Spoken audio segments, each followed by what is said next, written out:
Shalom and welcome to all my brothers and sisters. I was asked several times to make a video combining the two subjects of Satan or Satan and the demons or possession, ghosts, and this sort of thing. To explain from the Hebrew Scriptures, how do you explain Satan from the Hebrew Scriptures and demons and the things we experience around this earth and that people claim? How do you explain? The question is, how can you say that Satan is a good guy? How can you say that the demons are actually working for God? And so this is a very, very difficult subject. But I'm going to try to explain it through the Hebrew Scriptures to help you understand what's really going on. Now, the Israelites have never, ever accepted the New Testament, the Greek Scriptures, as the Word of God, because it is not. It contradicts the words of God. Therefore, when you look at the Christian Bible, the Greek Testament, you see all over the place, Satan's mentioned all over the place, and demons and things like that, these wicked counter-team to God. They are the opposition of God himself. The fallen angel, Satan, he took angels with him, and they became his demons, and he led this movement against God. So it's the enemies of God. The enemy is Satan against God and his angels. So Satan has his angels called demons. This is what the Christian Bible teaches. What does the Hebrew Bible teach about this? Well, let's begin. In the Hebrew Bible, the word Satan first comes up in Numbers chapter 22, verse 22. I think it's very important to look for the first time the word Satan in Hebrew comes up in the Hebrew Bible. Numbers chapter 22, verse 22. It says there that when Balaam was going about on his donkey, that Elohim sent his melech, his angel, to be in Hebrew, Satan. The word there is Satan, ha-Satan, as a Satan. A lot of times in verses, when you read a Christian Bible, it says, or even a Jewish Bible, it says, he sent his angel as an obstacle or an adversary against him. The word there in Hebrew is ha-Satan, as a Satan. This is the first time in the Hebrew Scriptures that the word Satan or name comes up. So, what is Satan in Judaism in the Hebrew Scriptures? Satan is an adversary, a roadblock, something that gets in the way. And therefore, God's angel was as a Satan in the way of Balaam. This is why he started hitting his donkey and calling it names and so on and so forth, because there was an obstacle. The donkey saw that there was an angel in the road stopping him with a sword. So, in the Hebrew Scriptures, we will see that Satan does not do whatever he wants. He does not have an opposition against God. He does not go against anything that God says. He does what God tells him to do. Now, where do we find that God is in control of all things? We find this, for example, in Isaiah chapter 45, verse 7. What does the God of Israel, the God of all creation, say? He says, I make the light and create darkness. I make peace and create evil. I, Yehovah, do all these things. Meaning he's in control of all things, good and the bad. Now, it does not mean that God is evil, God forbid. I am not saying that. What God is saying is there is no other force but Yehovah. So therefore, he controls all things. Now, this is where it gets confusing, because people will say, well, there's a lot of people talking about seeing ghosts and being scared to death from ghosts and demons and all these things. How do you explain that? How can you say that Satan is not a bad guy and everyone works for God, the angels and all this? We'll get deeper into this. It'll all make sense. The Christian Bible literally calls, this is the Greek Testament, the stories about Jesus and the words of Paul. They label Satan, for example, in 2 Corinthians chapter 4, verse 4, they call Satan the god of this world, meaning Satan rules this earth. You find the words that he is the prince of power in Ephesians chapter 2, verse 2. In John chapter 12, verse 3, they call him the ruler of this world. So therefore, the whole concept of the fallen angel, meaning Satan, who took angels from God to be on his team, which are the demons, they rule this earth. He is the God of this world. Therefore, he was thrown out of heaven, and he rules this earth. And that's why there's so much wickedness in this earth, because Satan and the demons are in this earth causing problems and making people evil. It's his wickedness. Now, where do we find this in the Hebrew Scriptures? The answer is nowhere, because this is not true. It is not true. Let's look at an example. After the so-called original sin, when Adam and Eve, took from the fruit of knowledge, after that they had children. Now, something changed in their lives. Of course, they were aware of good and evil. They were no longer like the animals. They were aware of good and evil. They had the knowledge of good and evil to choose, free will. Now, when they had children, for example, after Cain killed his brother, murdered his brother, Abel, before that, God warns Cain. He says, sin is crouching at the door. This is in Genesis chapter 4, verse 7. He says, it is waiting for you at the door, sin. That means the desire to do evil. It desires you. Well, what does it say?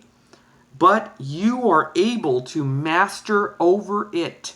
That means that you can beat the act of evil by choosing to do good. So, yes, you will be tempted. You will have the thoughts of doing something wrong. But God is saying here, for us reading, that we can choose to do the right thing. So there is a temptation. The Scripture speaks about this. It does not ever say that man is born in sin or born evil. No. It says, for example, in Genesis chapter 8, verse 21, that the inclination of a man's heart is evil from his youth. Now, what does this mean? An inclination is a pull or a drive. A pull or a drive within us. It acts upon the person, but it is not the person. This inclination does not make a person evil or bad. Not at all. Nor is he in a constant state of sin, nor born in sin. Rather, the temptation, the desire to do evil is what we have. And he can choose. He has the freedom of choice and the ability to choose good over evil. This is explained, for example, in Deuteronomy chapter 30, verse 15. God says, I have placed life and death before you, blessing and the curse. So choose life. The key word, choose life. We have a choice that you may live. We find this also the same thing in Deuteronomy 35, verse 15. I have placed before you today life and what is good, and death and what is evil. So again, the ability to rule over evil is not just wishful thinking. It is a directive expressed thoroughly in the Hebrew Scriptures. Okay? So, we find, for example, in the story of Job, that Satan is among the angels. He is among the angels. And he has a conversation with God himself. And what does God say to Satan? He says, where have you come from? And he says, I was walking to and from. I was basically going about on the earth. And God says to Satan, you could have said, well, get out of here. You're my enemy. What are you doing here? Or strike him down or send him back. But no, he has a full-blown conversation. He says, what are you doing here? He says, I was roaming about the earth. And God says, have you noticed my servant Job? How he is so faithful and wonderful and just so obedient? And I'm paraphrasing here, but Satan basically converses with his father. And he says, he's only faithful to you and righteous to you because he has a very cushy life. You've blessed the work of his hands. He has everything. He's rich. He's got farms. He's got it all. Of course he loves you. Of course he's faithful to you. He has an easy life. So therefore it's not a big deal that he's so righteous and peaceful and loving. But he says, but take all of that away from him. All his riches, all his land, his animal stock, everything, and he will curse you to your face. That means he will turn against you, God, and literally say, you know what, God, now that I don't have anything, everything was taken away from me, curse you, God. God forbid he would say that, but that's what he's basically saying. If you take all his riches away from him and all the good things that he has, he will turn against you, God. Now, Elohim could have told Satan, don't put me to the test. Or maybe he would think, are you testing me? He's not testing him. He's having a conversation with his father. He's not challenging. This is what the Christian mistake is in Messianics. They think that Satan is up there being a bad guy to God. He's not. He's having a real, legit conversation with him and saying, look, he's saying calmly, he's saying, look, the only reason he's righteous to you is because he has everything. If you take all that stuff away from him, he will curse you to your face. Satan says, I don't believe that. I think he will really turn against you if you take it all away from him. So God tells Satan, here's the key. God tells Satan, go ahead. You may do X, Y, and Z. So this is the point. He is telling Satan what to do. You may do X, Y, and Z. Only do not kill him, or do not do this and this. So he's giving Satan orders. Now, according to Christianity, the stories of the New Testament, Satan doesn't go to ask permission. He's a bad guy, right? He's roaming about. He rules the earth. So why would he go to God to ask to do this? He would just do it anyways. But no, he goes up to God. He has a conversation with him, and God gives him direct orders. You may do this, this, and this, but nothing else. And what happens? Satan obeys God. He does not go against God. He could have said, you know what, the heck with you. I'm going to do that. I'm going to do this and this and this. No, he follows orders. And we see throughout Job that Satan, that's not the first time he goes up. He goes up again, has another conversation with him. And he goes, fine, let's take away this, this, and this, and see if he doesn't curse you to his face. And God gives him permission. You may go ahead. So it goes on and on. He never goes against God's orders. God gives him the orders and he does it.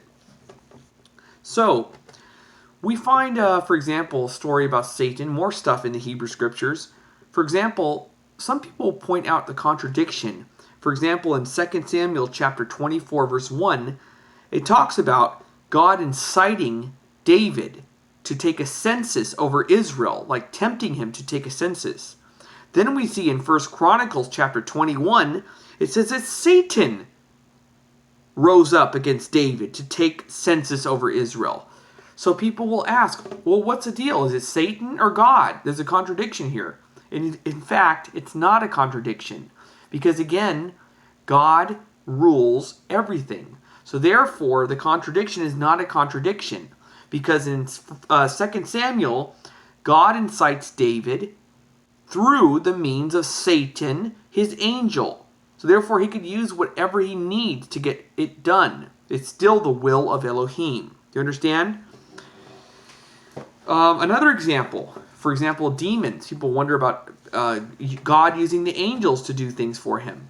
2 Chronicles chapter 18, verses 18 through 22, it says God that allowed a demon or an angel to use false prophets to convince Ahab to go to battle, which eventually ended up in his demise. So, God is in control of all these things. Satan is like, if you've ever seen, this is a great example. I hope that you'll maybe appreciate this. If you're older, you'll probably remember this. And maybe if you're younger, you haven't seen this movie, I think it's a good movie to watch. Willy Wonka and the Chocolate Factory. I love this movie. I grew up watching this movie. I showed it to my kids. It's a great movie, Willy Wonka and the Chocolate Factory.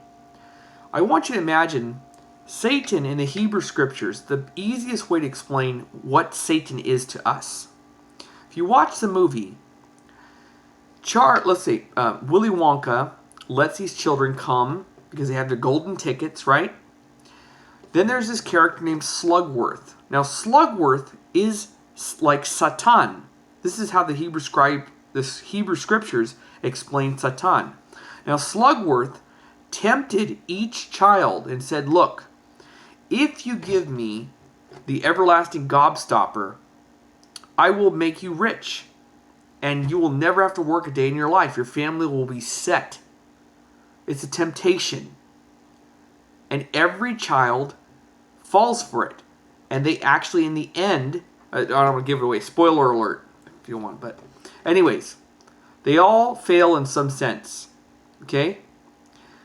Now, Charlie, the main character in this movie, in the end of the movie, forgive me if it's a spoiler, he does the right thing. He gives the gobstopper. He takes it with him. And he almost takes it for himself to give to Slugworth. But in the end, he gave it back to Willy Wonka, put it back on the table, said, here you go. And Willy Wonka looked down, saw that he gave back the everlasting gobstopper, and he saw that Charlie had a good heart. He wanted to do the right thing, and he did do the right thing. He conquered over that temptation. He could have took care of his whole family forever, but he was committing a sin, a crime, by stealing. This is a great story in a comparison to what Satan is in reality, based on the Hebrew scriptures. Satan is there to tempt us to do the wrong thing. And if we conquer that temptation to do evil, we can master over that sin and give a kiss to the Creator, our Father, Yehovah, by doing the right thing and building our spiritual muscles. That's the point. Now, what about demons? Let's deal with this a little bit. People talk about spirits, ghosts, magic, and these experiences all over the earth. That there are demons who are possessing people, scaring them. They are seeing things. It's scary. And people say, you got to explain this. You can't just leave us in the dark here.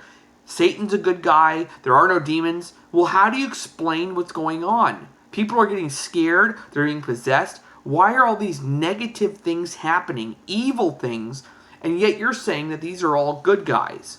Here is the answer. It's not very difficult to understand. So, if I'm telling you, which based on the Hebrew scriptures, that no one is in control but God, we read the Torah, and Torah tells us, God says, I do not want you doing anything to do with the supernatural, whether sorcery, magic, witches, anything to do with this guru, magic, and the supernatural. He says it's absolutely forbidden. Don't do it. Don't speak to the dead. So therefore he's saying this is real stuff. You can actually do these things. There was actually real magic. Even today, there's a lot of phonies, but in the ancient world, there were a lot of real magicians, real sorcerers, real everything, and there are few today. But he's saying stay away from it. Ouija boards, magic, all that stuff. Don't do these wicked things. So therefore, if we get involved in these things, negative things are going to happen. God, do you really think that God is going to send his angels to do nice things for you if you get involved in this? Of course not. He's going to tell his angels, go scare them. Do something to scare them. Let them know that this is evil, that this is something that is negative. So that's why these things happen. They hear footsteps, creepy things, scary things. It is to discipline us, to let us know that this is something God does not like. Now, what people will counter, understandably, atheists or anybody will say, well, what about people that don't believe in God? They don't know about the Torah. They don't know about God. They don't believe in God. So why do they have to suffer? They don't believe in the Bible, right? Here's the point. If they don't believe in the Bible, they don't believe in God, they don't believe in angels or spirits, then why are they doing magic and doing of the supernatural, sorcery? What are they trying to accomplish? What are they trying to gain? Again, they're trying to get something supernatural to happen. So if they don't believe in the supernatural, then why are they playing games with it? They might even play around as a joke. Here, let's play tarot cards. Let's play the Ouija board. It's a joke, right? God says, okay, you don't believe in the supernatural, you don't believe in God, you don't believe in angels, fine. Go punish them. Go show them. Go scare them. Scare the living daylights out of them. So that they know that this is something negative. They're not off the hook because they don't know the Bible. So therefore, these experiences happen because God is trying to show everyone that this is something He does not want you to be part of. This is negative. So negative things are going to happen if you play games with the supernatural, sorcery, magic, these things. So that's the answer.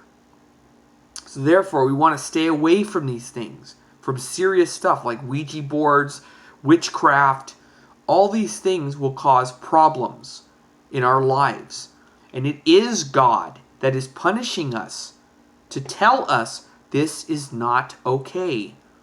This is something negative for your life, whether you believe in God or not. And come to find out, a lot of times, this causes people that don't believe in God to get closer to God because of the negative experiences. So therefore, Satan to Jews is a blessing. Now, when Christians and Messianics hear this, they cringe. It makes them cringe. What? Yes. Why is that? Because the more we conquer temptation to do wrong, the more we win against Satan, our slugworth, the more we build our spiritual muscles and get closer to God every time. Stronger and stronger. So therefore, Satan, we have our inner Satan and our conscience. This is why we think. We have a conscience to do the right thing. We have a choice. Nobody puts a gun to your head to do something wrong. You choose to disobey, do wrong, or to do good. So therefore, choose the right thing. And every time you do that, you are winning and you are giving God, the Almighty, blessed be His name, a kiss, your Father. Shalom, I hope this was helpful. Have a good night, and I will see you soon, God willing. Shalom.